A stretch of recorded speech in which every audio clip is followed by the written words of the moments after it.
Since I'm playing the room. It is now, calling the meeting to order. It is now 7 p.m. and this is the regular meeting of the Kaneland Board of Education.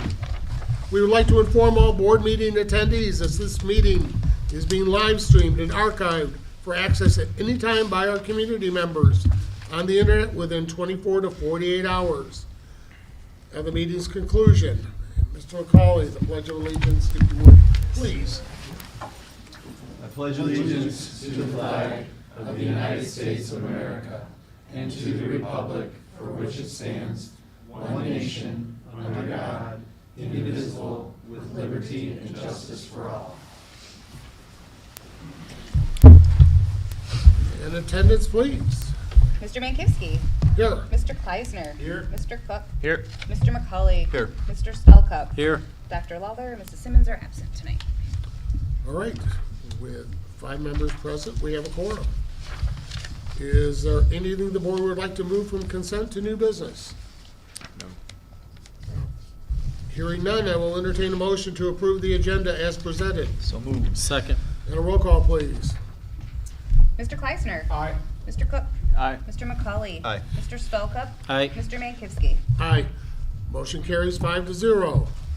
It is now time for board/superintendent salutes. All right. I will turn it over to Dr. Rowland. Thank you.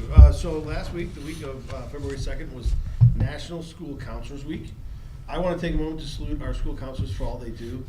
They are instrumental in helping our students navigate their teen years, which can be an adventure every day, and then also help them prepare for what's next. So we have a couple in attendance. We have a bunch of them in attendance with us today. So I'd love for the building administration to go to the podium and introduce the counselors that they have with them. Do we have them stand when we? Sure, I can have them stand. Woo! Absolutely. Go ahead and stand up and go. So, good, okay. So we have first Cindy Violet, who is on her 31st year here at Kaneland High School, also coaches volleyball, and she is in her sophomore year of retirement. So. Yay. We have Erin Shore here, 16 years at Kaneland. She is our department chair, so she gets to put up with all of us administrators as well. So thank you, Erin. And then we have Matthew Broadhead, who is in his first year here at Kaneland High School. And so very excited and very happy that he joined us here at Kaneland. So we so appreciate them at the high school. They do so much for us, so they do. Thank you for everything you do. Thank you. Dr. Rowland? Nope, we have more. Okay. Middle school. Wait, there's more. Come up. Okay. So I have a picture I was going to pass around. It's a little collage of our counselors, but so last week was National School Counselor Appreciation Week. Today, Harder Middle School wanted to thank our middle school counselors. Not all of them are here, but I did bring a picture to share with you. Denise, Joe, Dad, and Marcy. When you think of a school counselor, you might think of scheduling, testing, or academic planning. However, the heart of their work extends far beyond these tasks. Our school counselors are the front line supporting students' well-being, addressing social emotional needs, responding to crises, collaborating with families and staff, and ensuring every student has access to the support they need to succeed. Their dedication, collaboration, and care has a lasting impact on our school community. And this dedication is best captured in Marcy's own words. She says, "The most meaningful part of my work is helping students feel seen, heard, and supported.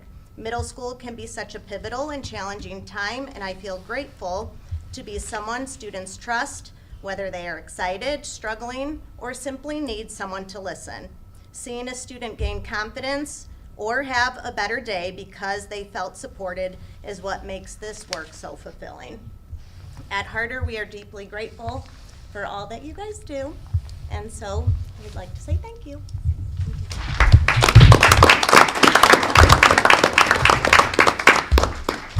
All right, I want to thank everybody again for all the work they do. I know how hard it is.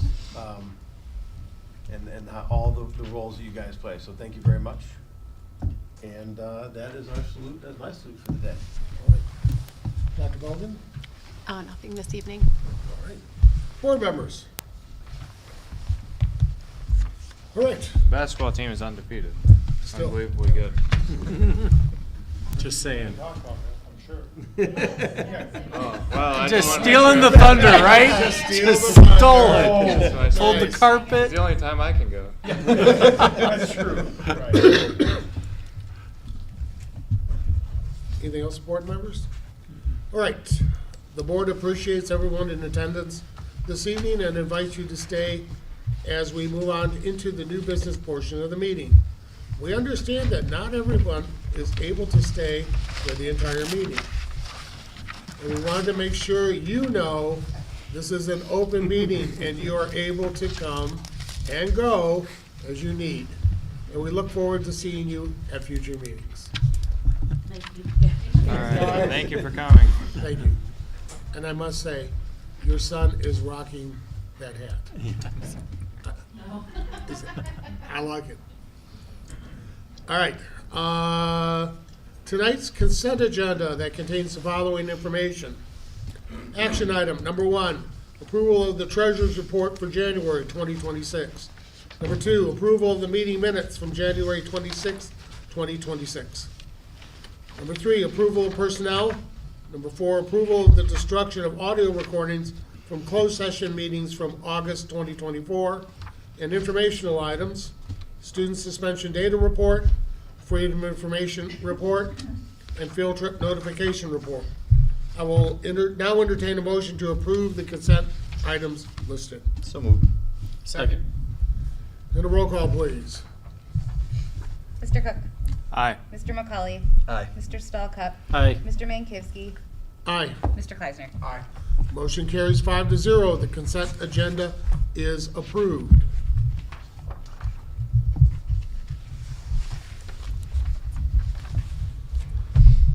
All right, we move on to public comment.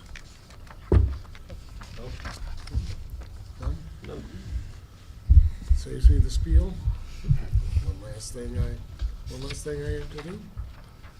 All right, it is now time to hear an update from our committee meetings that met this evening, Education Committee and HR Committee. Well, Education Committee, we discussed KIPLA at the elementary level and the future there. Right now, enrollment is not there to support it. So we're going to address that as part of the staffing plan. The other thing we discussed was the institution of an ALOP program, which is an alternative learning opportunities program for students who are likely struggling or in danger of not graduating, and involves an alternative programming. This is funded and run via the Regional Office of Education. I have experience with it up at Dundee Crown, up in District 300. For the right student, it can make a world of difference for at-risk students. That was the Education Committee. Yes. The Human Resources? Yes, the Human Resources Committee also met. Like the Education Committee, we talked about KIPLA Inspire and what that means with the staffing for next year. We also talked about the software update from the antiquated ASOP and AppleTrack to condense them into Red Rover, which is the state-of-the-art new software that all the other districts are using, so that we may also use it so we can get the benefit of the other districts using it as well. We also talked about the minimum staffing plan coming up, the course registration at the high school, and the elementary specials scheduling progress, so that we ensure for the specialist teachers at the elementary level, that they can teach the subjects that they have content areas in, and that they can work the best with the students. And that's what the Human Resources Committee talked about. Outstanding, thank you. All right, we move on into new business. The first item of new business is the approval to seek bids spring 2026. Dr. Bogan, if you'd please provide more information. Yes, we have several items that do require bid this spring. Some of them are standard that we do on an annual basis. Those include fuel and copy paper. So we are requesting to seek bids for those. We also have our athletic training services contract does expire at the end of this year. 2 years ago, we actually did an extension with Northwestern Medicine, and I just want to sort of put an asterisk next to this one that I may come back to the board with a recommendation or an ask to consider extending that contract further. I know our athletic department has been very happy with the services provided through Northwestern Medicine. The reason we chose to extend the contract last time was because their pricing was actually better than the previous bid cycle pricing. So we do have some work to do there. Items that do not require, that we are not asking for bid include custodial services. We currently have a contract with ABM, and we do have language written into our contract that allows us to extend that. So we will be seeking to do that. Also, custodial paper supplies, things like paper towel, toilet paper, we actually, instead of bidding that, we purchase it through cooperative. And then I did want to point out auditor services. We did go ahead and extend that contract earlier this year through 2029. Our health insurance broker was also up for bid this year. We did already complete that process, and you met our new broker at our last meeting. Copier services, our contract runs through the end of 27-28.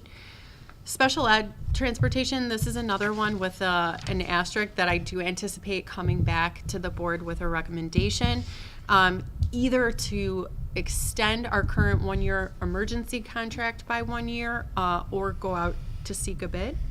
And then cafeteria supplies, also that contract is in place. Snow removal, we do have that contract in place through the end of the 26-27 snow school year, and then same with fire systems, and then also garbage disposal and recycling. So just a couple items that are a little bit unknown right now that depending on new information that I find out, I may come back for a revision. But as of right now, asking to seek bids on those 3 items.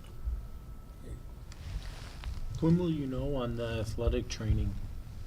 By next board meeting, Okay. I would have a recommendation one way or the other.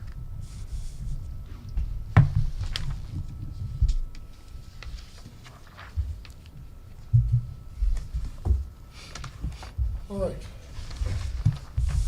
The recommendation then is, I will entertain a motion that the Board of Education directs administration to procure the items above by seeking public bid or negotiating contracts as described above. So moved. Second. And a roll call, please. Mr. Stalka? Nay. Mr. Mankivsky? Aye. Mr. Kleisner? Aye. Mr. Cook? Aye. Mr. McCauley? Aye. Motion carries 4-1. The second item of new business is the approval of grade 6 to 8 course book on first reading. Dr. Rowling, if you could provide more information. Well, I'm going to hand this one off to Dr. Horn. Okay. Good evening. I have before the board the Kaneland Harder Middle School Course Offering Handbook. The reason why we're recommending that this is approved on the first read is because it is the same course offerings that have been approved previously. There are no new courses that are being recommended at this time. The only change for the handbook moving forward is that we did put language in here about the potential for students completing Spanish 1 in middle school receiving credit when they transition to the high school. That was an update that was already board approved with the course offering handbook. that we put forth back in November. And that would be students completing, moving into Kaneland High School for the 27-28 school year. Can answer any questions you have about the course offering handbook. And there's nothing here at play with Wavansie Community College or anywhere else? No. This is the middle school, There's essentially? no school, that's correct. Okay. I think it's great. All right. I will entertain a motion that the Board of Education approve the course offering handbook upon first reading. So moved. Second. And a roll call, please. Mr. Mankowski. Aye. Mr. Kleisner. Aye. Mr. Cook. Aye. Mr. McCauley. Aye. Mr. Stallcup. Aye. Motion carries 5-0. The 6 through 8 course book is approved on first reading. Thank you. The third item of new business. You can't wait to get out of here fast enough. The third item of new business is the discussion and feedback of remote hybrid work pilot. Dr. Rowling, if you, and Dr. Atkins, if you can provide more information. I'm gonna let Dr. Atkins provide most of the Good information. for him. All right. We're constantly looking for methods to attract and retain high-quality staff. And one of the biggest topics of conversation with both new applicants and existing staff is some sort of remote work opportunity. And so we came tonight to discuss a pilot. When you hear pilot, think draft, right? Process for us to engage in with some selected staff to begin an option to work remotely.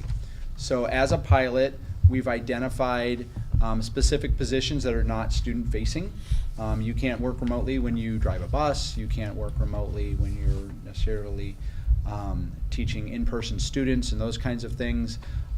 So we've identified specific roles within the business office, the district office, the IT office, some of our administrators, because they do work beyond the school year, where they could work up to 2 days a week remotely. To do that, we outline requirements in our handbook of what a plan would need to entail. They'd have to draft a plan, share it with their supervisor, have the supervisor approve the plan, and then they'd be allowed to then work remotely. We've addressed a couple of issues in our handbook, everything from information privacy and the expectations working from home with that. They would all still apply and all those kinds of things. Everything from if there was some sort of an emergency, we have language in there in the handbook where you would need to return to the work site within 90 minutes during the work day. So if there were like a fire or something and we needed all hands on deck, we could make those calls. There's work done requirements for your supervisors so that you can meet at the end of that remote work opportunity. I believe we said twice a month, because if you're only doing it 2 days a week, we didn't want you to be meeting every single day, but a lot of the staff that are eligible for this are project-based, so payroll is every 2 weeks, or IT's working on some sort of upload, those kinds of things. So we wanted to make sure that they had a requirement to meet with their supervisor and go, these are the things that I've done, this is the progress I've made, this is where I'm at. We have language in there how remote work is not a substitute for daycare or dependent care, that it is meant to be something where you can dedicate and allocate your time on task just from a different location. So everything is the same in terms of what people would need to do for their job. What's different is the location.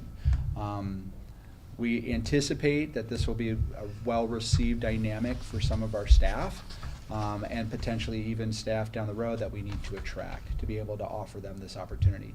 The district does reserve the right to cease or stop any individual's work from home dynamic if it becomes problematic or if it's not in the best interest of the district. It's not grievable or anything like that. We don't currently have this available to any of the staff in our 2 bargaining units because it would be, as a working condition, would need to be something that's bargained if that were to ever come up as a request. So we're looking to get some feedback from you, hear any discussion you may have about it. We have talked about this at the committee level and have gone back and forth and looked at some of these drafts. So if the board had any questions, I'd be happy to answer them. you're satisfied as to the accountability aspect? Correct. That would be the conversations with the supervisor and the work done component, because if the work's not getting done, then that's clearly gonna be an issue. Understood. Understood. And collaboration, because Mhm. this work is not done in silos. Correct. There's, Correct. We have language in there about your plan entailing how you would collaborate with those people when you're remotely working. Do we have the tools that they can collaborate remotely as well? Correct, yeah. Okay. I'm assuming that everybody on this list already has a laptop through the district anyway.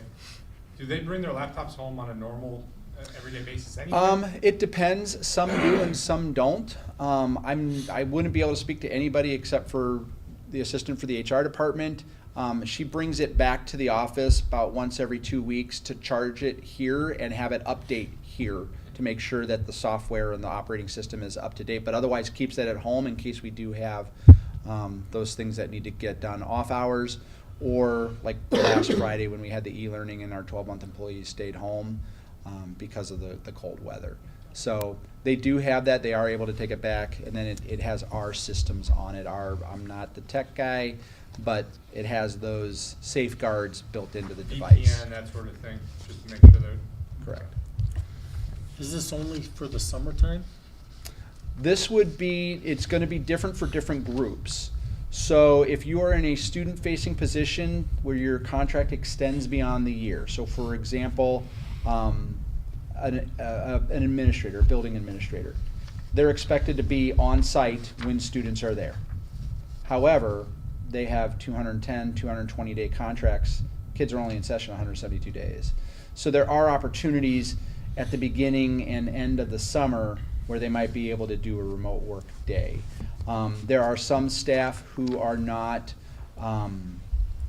student-facing that could potentially work from home throughout the year. But if you're student-facing, you're expected to be present when students are present. That's Yes. why each individual staff member has to develop their own plan, because there are differences between the types of staff that might take advantage of this. And one of the reasons for implementing this is as a recruiting tool, because a lot of other districts offer it around, and so if we offer this, we can attract different staff. We see companies objecting to it and going away from it and requiring people back in the office, like 100%, pretty much across many of the industries I touch. It's not even a remote as an option. That's Yes. why. There's an aspect to this to remind the board, it is a pilot. If it's not something that's fruitful for the district, if it's not producing the work, if things get dropped or missed, pilots typically have that choice at some point to continue or not.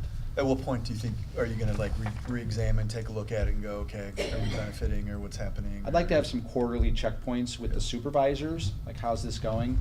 Pilot it for a year. If it's successful, continue it and embed it differently and make revisions along the way. Maybe there's something that we haven't yet thought of that needs to get incorporated into either the handbook or the plan requirement. So, you know, it's meant to be that draft process and being a living document that we can kind of make sure fits all of the parameters that we would want.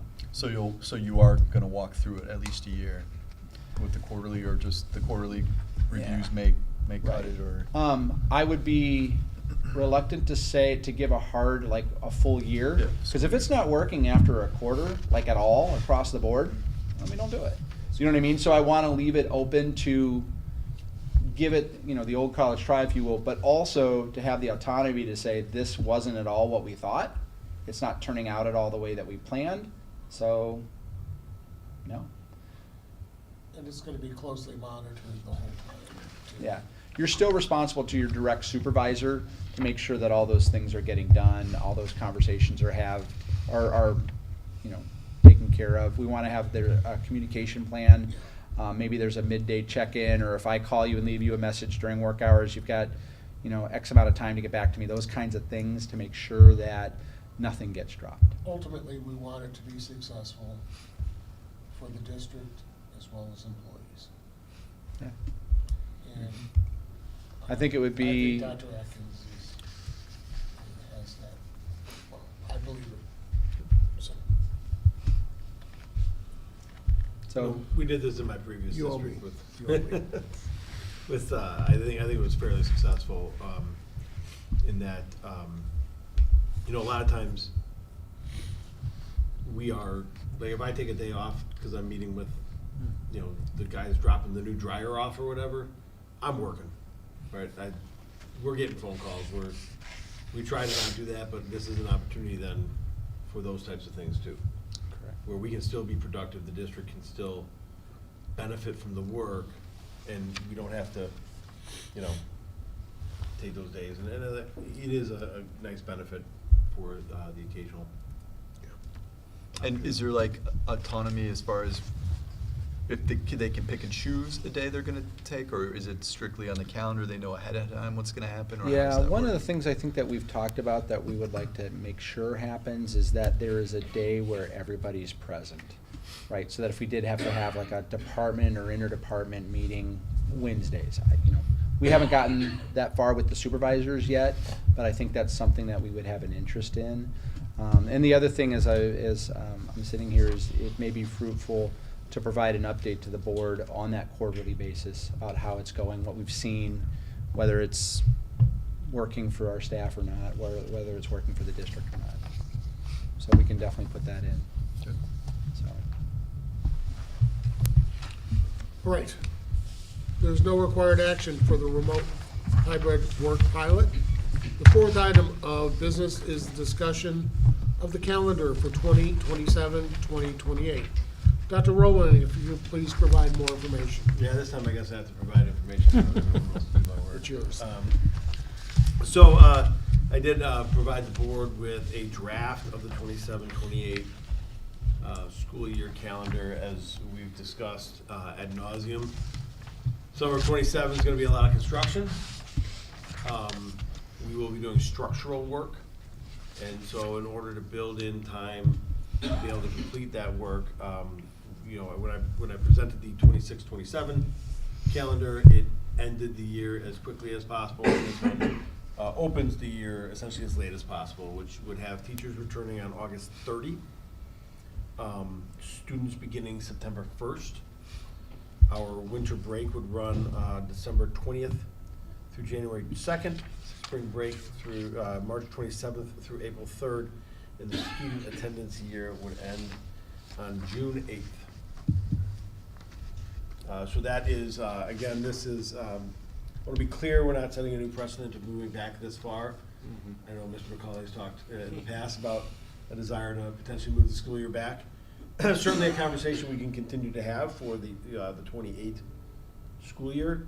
This one is, in my opinion, fairly locked because of the work that's being done in the district. I also want to point out and let the board know, you know, with the construction happening summer of 27, we're almost gonna have to vacate that entire building and campus. So we are beginning planning in the very near future for what summer school and summer athletics and activities will look like for the summer of 27, and then also contingency planning for our first couple of competitions that are starting in early August now, right? And so if the stadium isn't done or the gym's not done, partnering with, you know, for stadiums, partnering with one of our local neighbors. You know, if they're not home on that Friday, us taking advantage of their stadium.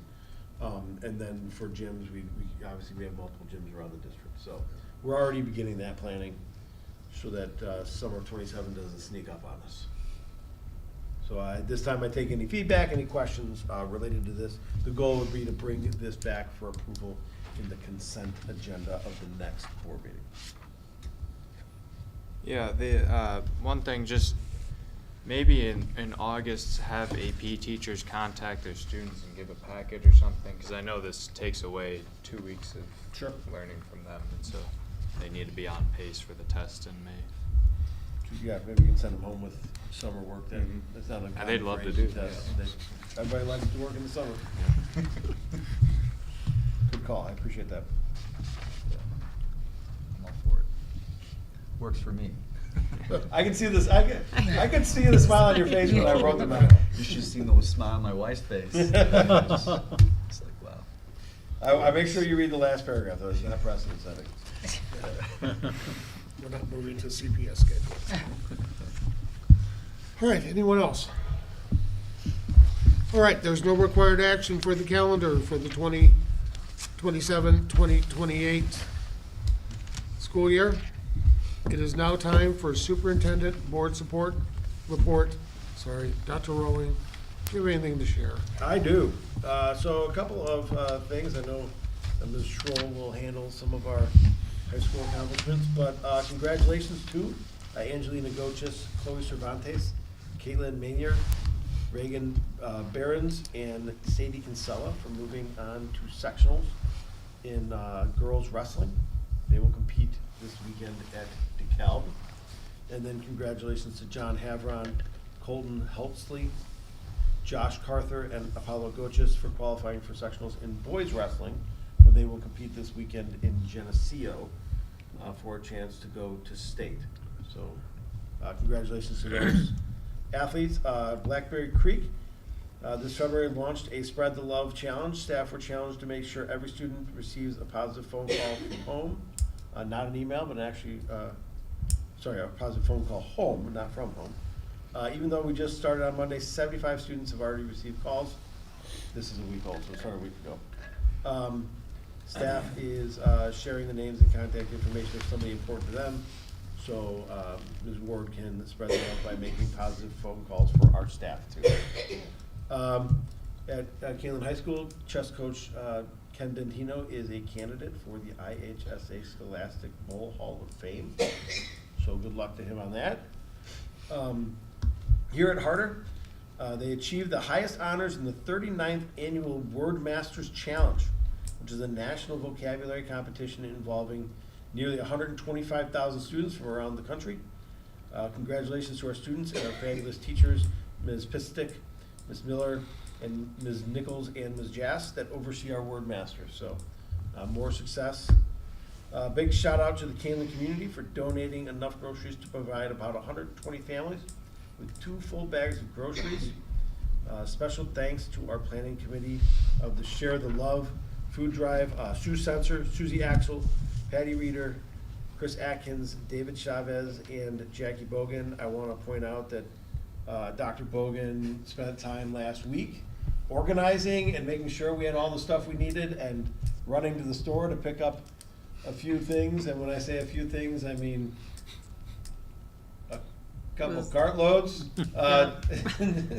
Ms. Orfel also went with on the shopping sweepstakes and used money that was donated for this event. But last week she helped organize, and then today we had a group that was over there packing. They're all packed, ready to go, and we're going to have pickup and delivery Thursday and Friday for those families. So great job by our community on that. And that is all I have. Go Knights. Okay, Dr. Bogan? Nothing this evening. Sophia Sorrell?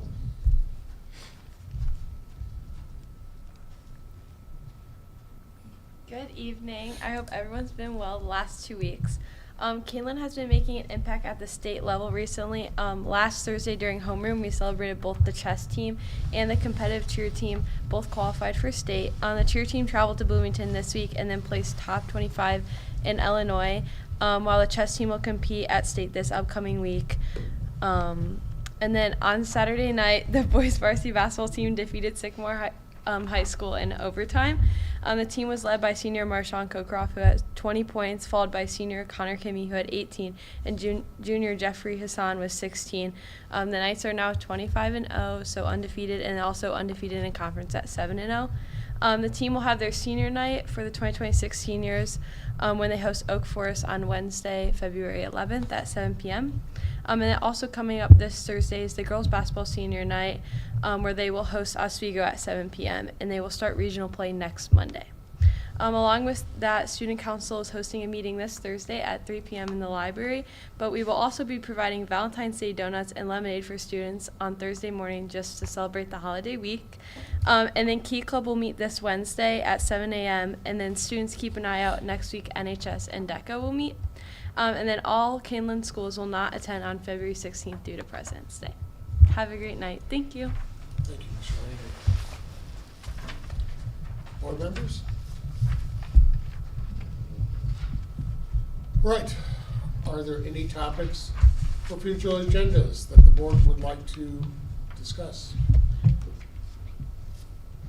When do the pillars come back to us for our planning? That we had the meeting for our future categories that we did. Like the graduate profile? Yeah. Oh, yeah, so I actually spoke with President Mankiewicz today. We are working on getting our partner, and we'll likely start pre-planning in March, with the goal of doing some community stakeholder meetings to build the strategic plan in April. This fall was full of, as you well know, full of construction planning, and Yep. there's only so much Time. Kaneland admin to go around. Yep. So we'll be kicking that off. I hope to bring back a more in-depth proposal to the board by the end of February. I would like an update on talented and gifted programming. Okay.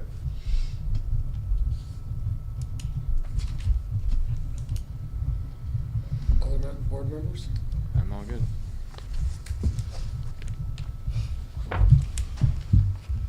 Okay, it is now time for the second round of public comments. Seeing none? No. All right.